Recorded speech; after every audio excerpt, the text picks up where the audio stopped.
C'est l'innovation, comme j'ai dit, l'innovation et l'excellence. Ça doit faire en sorte que nos programmes soient encore beaucoup plus attrayants vis-à-vis des professionnels et faire en sorte que le campus se repositionne comme l'institution mère en matière d'innovation et de renforcement des capacités. Et ce sont tous ces aspects-là que nous allons mettre ensemble pour réussir cette année 2023.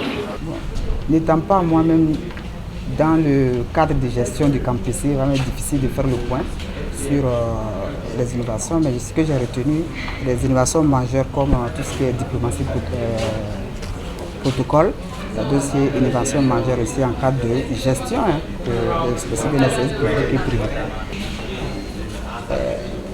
Monsieur le ministre, en tant que responsable de la formation professionnelle et aussi de la formation continue, parce que dans le cadre de la mission qui a été assignée par le président de la République,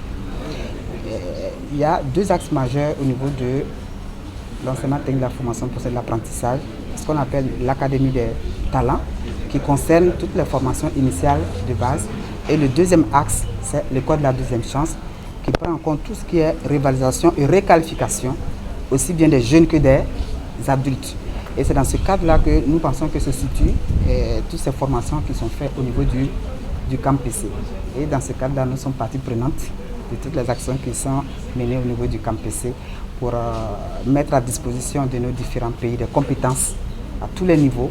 surtout au niveau de l'administration publique, de façon à ce que nous soyons performants dans le développement de nos économies et de nos pays. Très rapidement, ce qu'il s'agira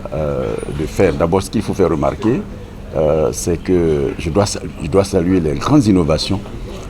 qui ont été impulsées au niveau du campus. Les innovations impulsées par la nouvelle direction générale du campus. Et l'idée, c'est de faire en sorte que le campus aujourd'hui soit vraiment l'outil de développement de la formation des cadres dans la sous-région et que les différents pays propriétaires donc, du campus puissent s'approprier cet outil et faire du développement des capital humains un outil, un levier important de développement de nos pays.